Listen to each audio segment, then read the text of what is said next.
Σας ευχαριστώ, κύριε Πρόεδρε.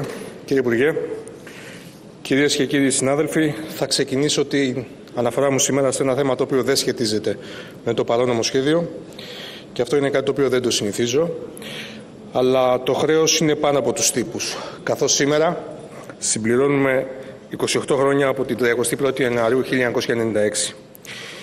28 χρόνια από την αποφράδα εκείνη νύχτα κατά την οποία χάσαμε 3 αξιωματικούς μας.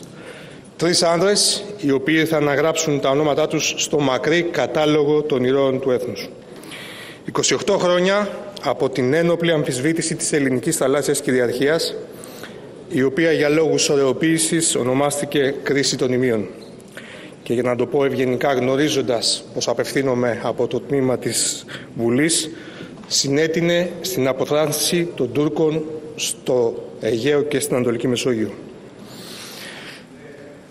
28 χρόνια από το βράδυ κατά το οποίο ο Έλληνας Πρωθυπουργός ηρωνεύτηκε αρχηγό ΓΕΘΑ όταν ο τελευταίος προσπάθησε να του εξηγήσει πως τη σημαία, την οποία ο πρώτος δεν θεωρούσε κάτι τόσο σημαντικό, ορκίζονται οι Έλληνες στρατιώτες. Όσοι είχαμε το προνόμιο και την τιμή να υπηρετούμε τη στρατιωτική μας θητεία εκείνες τις μέρες και ειδικά όσοι υπηρετούσαμε σε μάχημες μονάδες όπως είναι αυτές των ειδικών δυνάμεων, όπως ο Ομιλών στη Δευτέρα Μοίρα Λεπτοσιτών, βιώσαμε καταστάσεις οι οποίες θα μείνουν χαραγμένες για πάντα στη μνήμη και στην καρδιά μας. Στις μονάδες μας, στα πλοία επιφανείας του Στόλου και στις βραχονησίδες του Ανατολικού Αιγαίου.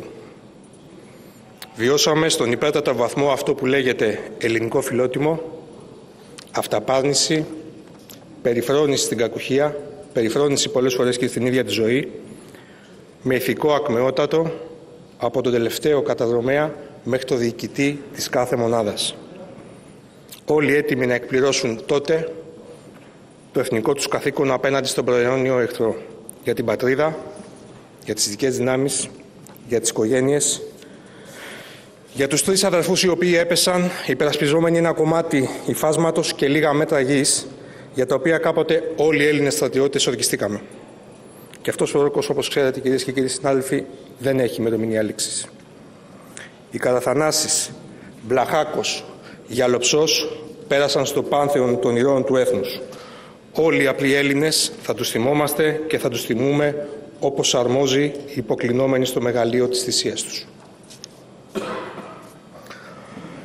Σε ό,τι αφορά τώρα το σημερινό νομοσχέδιο και την αθλητική βία, κάνετε λάθος αν πιστεύετε πως η αθλητική βία είναι κάτι ξεχωριστό από αυτό το οποίο επικρατεί σε όλη την ελληνική κοινωνία. Την αίσθηση ανομίας, την ενδοοικογενειακή βία, τη βία στους δρόμους, τη βία στα πανεπιστήμια, τη βία στους χώρους δουλειάς. Ακούμε και διαβάζουμε περισπούδαστες αναλύσεις όπως «Η βία, λέει, είναι αποτέλεσμα της έλλειψης παιδείας». Και τι κάνατε για την παιδεία, κυρίες και κύριοι συνάδελφοι, που κυβερνήσατε όλα αυτά τα χρόνια? Τίποτα. Μεγαλοστομίες και δίθεν μεταρρυθμίσεις απλά και μόνο για να γράψει ο κάθε υπουργός το όνομά του στην ταμπέλα. Μια παιδεία η οποία έχει πάψει από χρόνια να είναι και εθνική και παιδεία. Απαξιωμένη όταν οι ίδιοι υπουργοί οι οποίοι είναι αρμόδιοι για την παιδεία επιλέγουν ιδιωτικά παιδεία, ιδιωτικά σχολεία για να στείλουν τα παιδιά τους.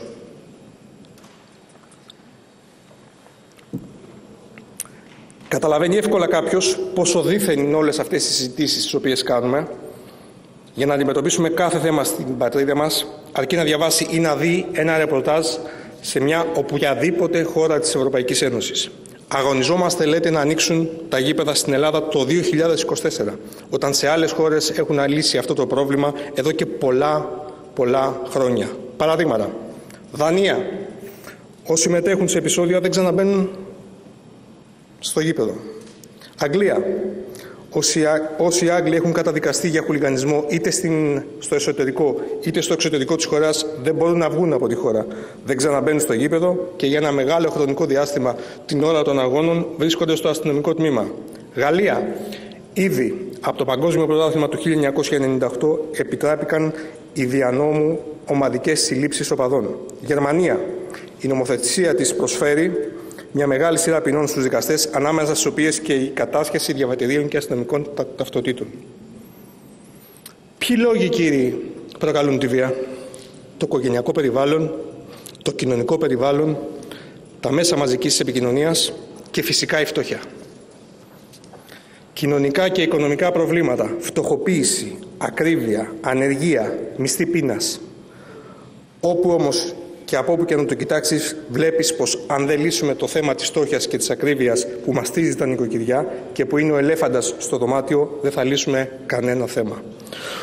Όσο ο κόσμος πιέζεται και όσο η τηλεοπτική ηρωνία δημοσιογράφων με το αχαρακτήριστο θα πω χιούμορ πως με 4 τόστ χορταίνει μια οικογένεια, δεν πάμε πουθενά. Όσο ο Πρωθυπουργός με τις επιλογές του στον τομέα της ενέργειας φορτώνει τα ελληνικά νοικοκυριά με δυσβάσταχτα βάρη, κατά δήλωσή του με 7 δις αντί 1 δις για ένα χρόνο, περίπου δηλαδή όσο κοστίζουν και τα F-35, απλά επιδεινώνεται η κατάσταση. Κανείς δεν είναι πλέον σίγουρος για το αύριο. Η έλλειψη οράματος διατρέχει την ελληνική κοινωνία από την κορφή της μέχρι τη βάση. Αυτό είναι κάτι παραπάνω από εμφανές. Τα σούπερ μάρκετ το τελευταίο 12μήνο του 2023 είχαν 646 εκατομμύρια κέρδη παραπάνω από το αντίστοιχο δεκάμηνο της προηγούμενης χρονιάς. Στο δεκάμηνο του 2022 τα επιπλέον κέρδη τους προσέγγισαν το 1 δις ευρώ σε σχέση με το δεκάμηνο του 2021.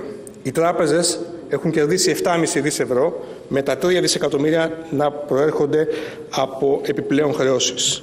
Τα έσοδα από ΦΠΑ ανήλθαν σε 23 δις ευρώ. Τα έσοδα από τον ειδικό φόρο κατανάλωσης ανήλθαν σε 7 περίπου δις. Οι καταθέσεις επιχειρήσεων και νοικοκυριών μειώθηκαν το δίμηνο Οκτωβρίου-Νοεμβρίου κατά 3 δις ευρώ, ενώ αν δούμε λίγο τα στατιστικά, σε κάθε 100 ευρώ εισοδήματος ο μέσος Ευρωπαίος ξόδεψε 87 ευρώ. Ο Γερμανός, ένα λεπτό κύριε Πρόεδρε, δεν καθυστέρησω. Ο Γερμανός περίπου 81, ο Ολλανδός 81,5. Ο Έλληνας αντίστοιχα ξόδεψε 104 ευρώ. Δηλαδή κάθε μήνα που περνάει το ελληνικό νοικοκυριό ξοδεύει από τα έτοιμα είτε δανείζεται. Αυτό το λιδωρημένο ελληνικό νοικοκυριό. Οι μισθοί δεν αυξήθηκαν ανάλογα ώστε να εμποδίσουν το ροκάνισμα της αγοραστικής δύναμης από το ράλι πληθωρισμού. Η χώρα μας είναι τρίτη από το τέλος στην αγοραστική δύναμη των νοικοκυριών. Το κράτος με όλη αυτή την κατάσταση γεμίζει τα ταμεία του από φόρους, οι πολυεθνικές από κέρδη και οι Έλληνες πολίτες μένουν με το μουτζούρι στο χέρι. Σας ευχαριστώ κύριε Πρόεδρε.